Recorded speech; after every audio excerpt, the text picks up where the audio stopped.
The C-SPAN networks bring you long-form public affairs programming from the nation's capital and are a public service of your television provider.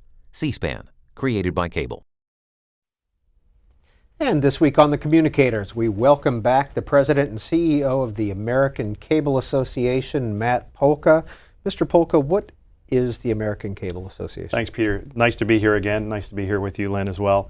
The American Cable Association is unique in the fact that we represent many smaller cable operators across the country, and everyone always asks me, are there still small cable operators left?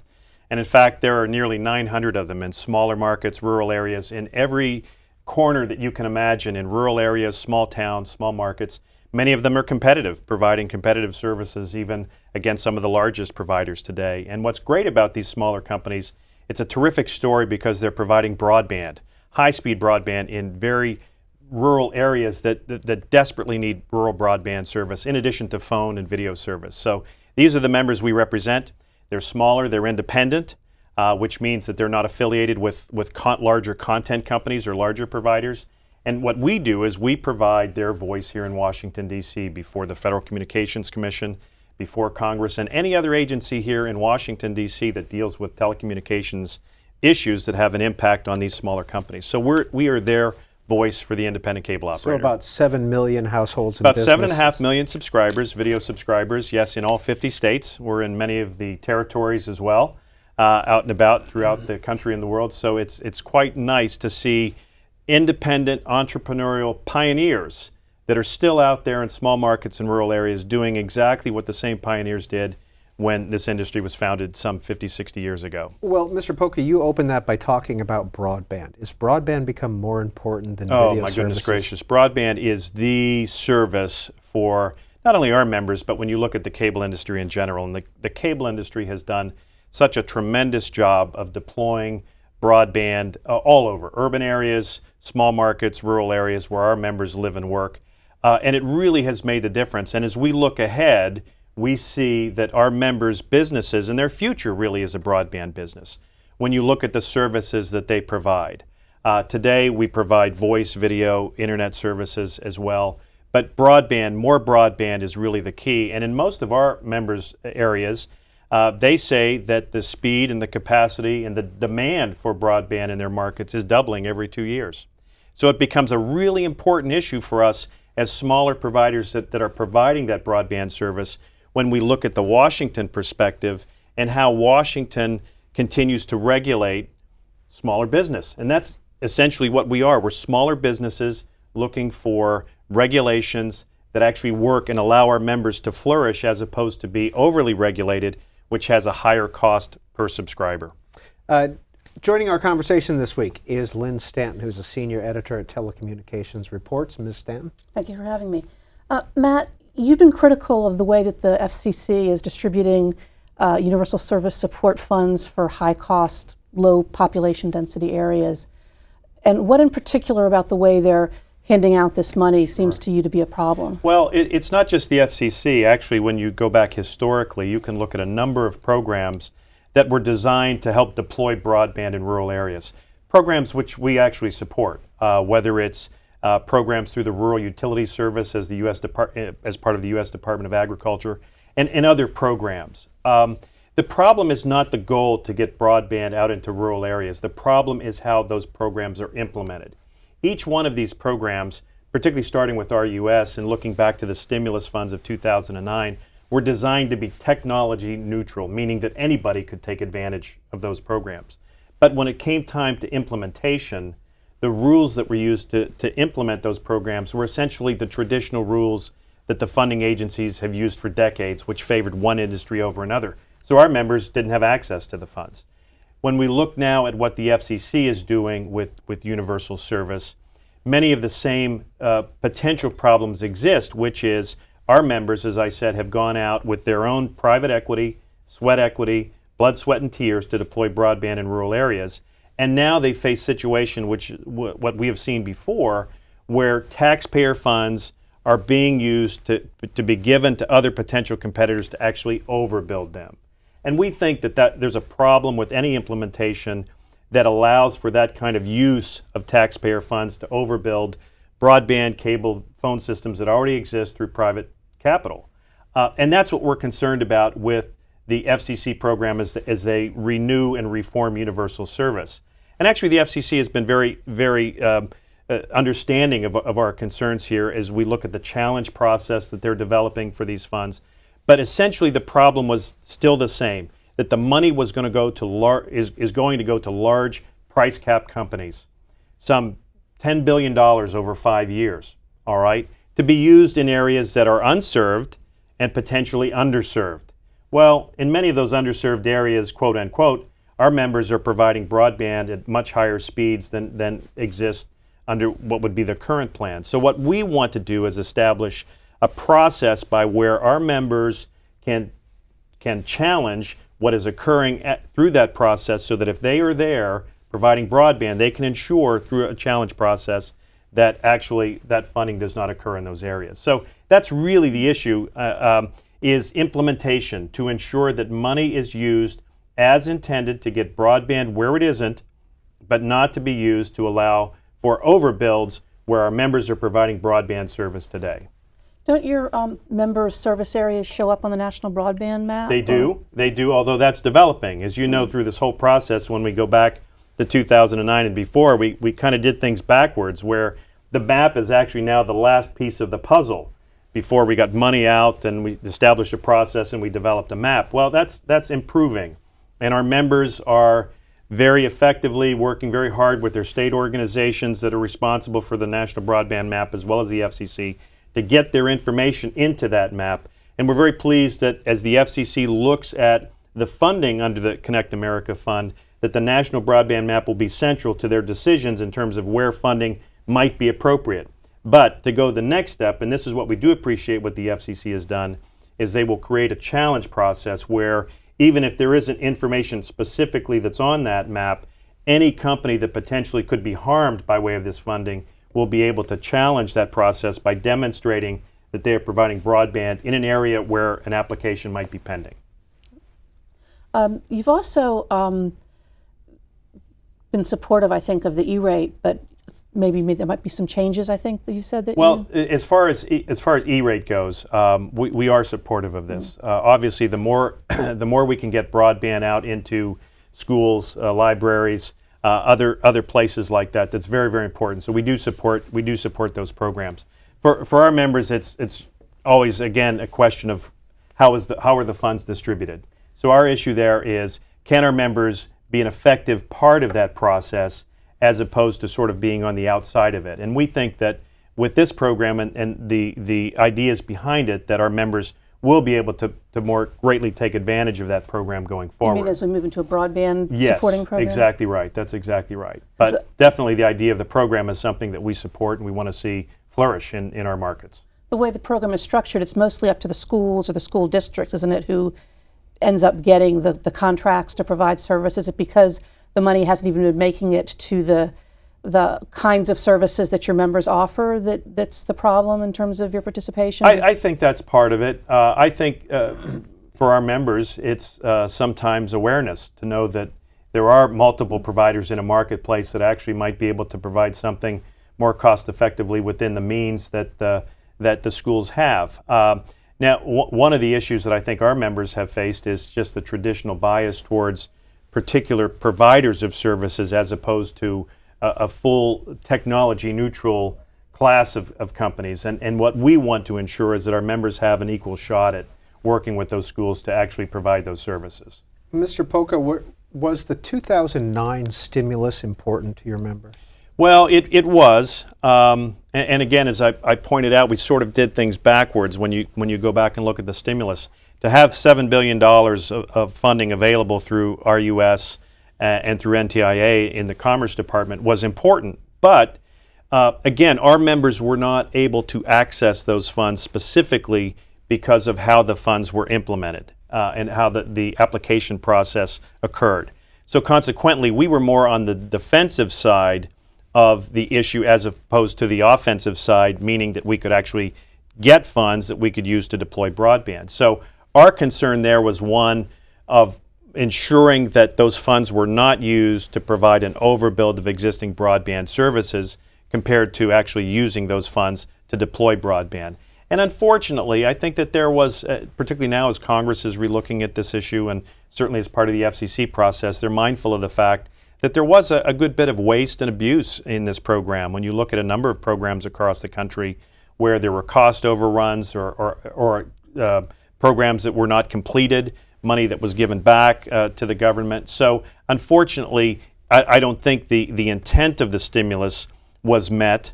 And from our perspective, we had a number of situations where our members did have to fight overbuilds. And unfortunately, because there was such a demand and such a movement to get this money out the door, the process to challenge it wasn't very good. So our members, consequently, despite the fact that they put evidence on the table to say, we are providing broadband service in these areas where you're funding, no one listened.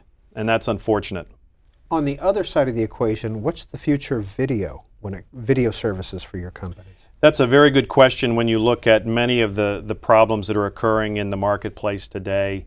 As I said, our members' businesses is focused ahead on broadband. The services we provide are going to be broadband based. Consumers are going to want to consume more video through broadband, through online services, as we see now. In fact, we have many members that are actually engaging in allowing their customers to see more online viewing via their broadband plan. The issue of the video business and where that goes, I think you'd probably have to ask the big content companies about that, because they're the ones that are driving the business today. From our members' perspective, we believe that the video marketplace is broken. As you can look at any number of disputes that are occurring today in the news, whether it's CBS, Time Warner, or any number of other programming disputes. In fact, I just saw something the other day where AMC was claiming that several smaller cable operators were going to be dropped from some of their services because these smaller cable operators, unnamed, weren't agreeing to the prices AMC demanded. And it all comes down to consolidation and bundling. It really does. And unfortunately, consumers are starting to move more towards online viewing because they say, I don't have any choice as a cable or a satellite subscriber, and I want more choice. We, as cable and broadband providers, want to give consumers those choices, so we're trying to work with them and give them the choices that they want. But it's a huge issue, one that's not resolved. It's only getting worse. And frankly, I can tie this all the way back to 1992 when Congress first implemented the retransmission consent rules, and I can draw a line from that through the beginning of consolidation within the network and the programming business to now, where we have a situation that exists where these 4 major content companies across the country tie and bundle services.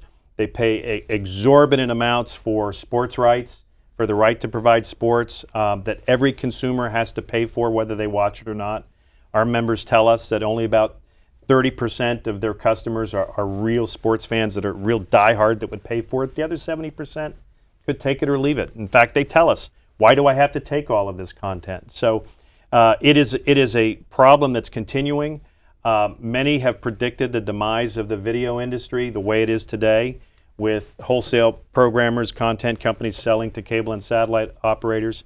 In my view, when that happens, there will only be one party to blame, and that's those that own the content, because they're the ones that are creating the massive bundle that we have to take today in our competitive environments, and that consumers are beginning to really, really revolt against, not only because of price increases, but also because of lack of choice. So what about Senator McCain's a la carte bill? How does that sit with your members? Senator McCain has been certainly a champion of someone who's wanted to give more choice to consumers. We, in fact, have been an organization that has supported more choice going back to a rulemaking at the FCC in 2008 that looked at the wholesale programming model. And basically what we said, which we said in response to Senator McCain's bill, is, number one, we appreciate the dialogue. We're glad that he was bold enough to say, look, I think it's time that we as a Congress look at this. And interestingly enough, and we thank him too, Senator Blumenthal from Connecticut, who co-sponsored that bill. I think that's really important for the Congress to have a dialogue about those issues right now. But we look at that bill and say, even though you would like us to provide choice, which we would like to provide, we can't, because the companies that own the content refuse to give us the ability to provide that choice to consumers. So even if it were mandated, even if it's, as in Senator McCain's bill, an incentive to provide services on an a la carte basis, we can't because we don't control the rights. What we have said, and what our members have said that they could do today, if, again, given the ability to do so, is to provide services on more of a tiered level, as it occurs, I believe, in Canada and has happened in some other cases where you take certain genres of programming and allow people to buy the genres of programming that they would like. We supported that back in 2008 during the rulemaking that Chairman Martin instituted at the time, and have said if our members had more flexibility to provide services more akin to what their customers are telling them that they would like, then we could probably find some middle ground. But the fact of the matter is the content companies, whether it's Comcast, NBCU, whether it's Viacom, whether it's Fox, whether it's Disney, ABC, ESPN, they will not let us carry their programming other than in essentially the expanded basic tier of service, and consequently everything is bundled into one large package that consumers have to take and pay for whether they want it or not. And that's really their choice, take it or not. And as we see going forward, a choice that consumers are starting to make a lot more often is, I won't take it. I'll look for some over-the-top solution. Maybe I'll just get broadband from my provider and I'll get the video services that I want online by my choice, not by someone else's dictated choice. And I think we're going to see more of that, which underscores our members' important broadband future and the need to keep Congress, the FCC, continuing to provide a light touch of regulation on those services so that we can provide the level of service that's required in those smaller markets and rural areas. So to get that flexibility, you just said a light touch regulation. So would you or would you not be in favor of congressional action to force programmers to sell their channels on, not bundling one channel with another and making that a contractual mandate on you to buy? Well, we certainly would like that flexibility. I'm not sure that it would ever reach that point where there actually might be language to that effect. But the fact is that consumers are already moving on their own. So we, as broadband providers, want to help to give consumers that choice that they want. We have many of our members today that have considered instituting and building into their systems video on demand. Very expensive, can be for a smaller operator, lots of head-end equipment, new boxes, etc., where others are saying, why would I do that nowadays? Now when I have an opportunity to give consumers more of what they want through my broadband plan, where through their broadband plan they can give consumers the ability to view Netflix, Hulu, Amazon, Prime, etc. And I think we're going to see more of that as consumers look on their own. Again, consumers and the marketplace in that regard, technology, are so far beyond kind of where we are today from a policy perspective that we're trying to meet the demand of our customers while at the same time we try to work for reasonable solutions here in Washington where those are available. In the last Congress, I don't think it was reintroduced this time, there was a proposal that would basically deregulate the entire negotiating position between cable companies and broadcasters, and by getting rid of must carry and things like that. Is that something that it certainly market? makes sense. Let's put it this way. Every 5 years, Congress has to reauthorize the Satellite Home Viewer Act, the bill that gives the satellite companies the ability to carry out-of-market stations in some limited areas. And Congress is very concerned about that because every 5 years, if they don't reauthorize it, over 1 million people could lose access to television signals. They don't want to see that happen. So they engage in a process to review and reauthorize and update the bill based on market conditions. We in the cable industry operate under a law that was passed in 1992, hasn't been looked at once in 21 years, as well as regulations that extend far before that have also never been updated, that continue to give content companies like broadcast stations exclusive markets. It gives them the ability to prevent competition and basically allows the same kind of consolidation that we've continued to see since 1992 to give the large content companies, programming companies, even more leverage over the cable dials. So we think it certainly makes sense for there to be an ongoing review. Congressman Scalise from Louisiana introduced his bill along with Senator DeMint at the time when he was in the Senate that basically would provide a sunset of cable regulations and cable laws to require Congress to actually look at these laws to say what works, what doesn't, because the marketplace is moving so fast. It's our job as regulators to try to stay on top of this as best as we can. And we think that makes a great bit of sense for Congress to actually do the work to review its laws. And it's one of the things that we're suggesting in this current reauthorization of the satellite bill. We hope that more members will consider that review that's needed for the 92 Act, whether it's part of the satellite reauthorization, whether there are specific amendments related to the Cable Act as part of the satellite bill, or agreement that there needs to be broader reform down the line, where a process could be started that actually could look at sunsetting some of these old regulations, like retransmission consent, like must carry, and some of these others that continue to force this cost onto consumers. So we think that sunsetting is a good idea, and something that we hope more members think about here in Congress as the process goes forward. Matt Polka, have your members been losing video customers? Yeah, there's been some loss for sure, without question, as we've seen across the country, really more cord cutting in general. Now, that's sort of the bad news. I mean, the good news is that our members are the broadband providers, which is where many of the customers are going to, underscoring the continued need for our members to provide more robust broadband services as demanded by their customers in smaller markets and rural areas. So yes, we are seeing some fall off on video. It still remains a strong product, but definitely it's one that is gaining weight, gaining pressure because of all of the problems I mentioned before in the programming marketplace that continues to force content onto the bundle and greater costs. I mean, when we look at what's happening, particularly on the sports side of things, sports is outrageously expensive, and now with the addition of Fox creating its own competitor to ESPN, NBC Sports wants to be that as well. Basically what it means is you now have three very large competitors for the most expensive programming out there, for the rights fees for whether it's golf, football, baseball, hockey, you name it.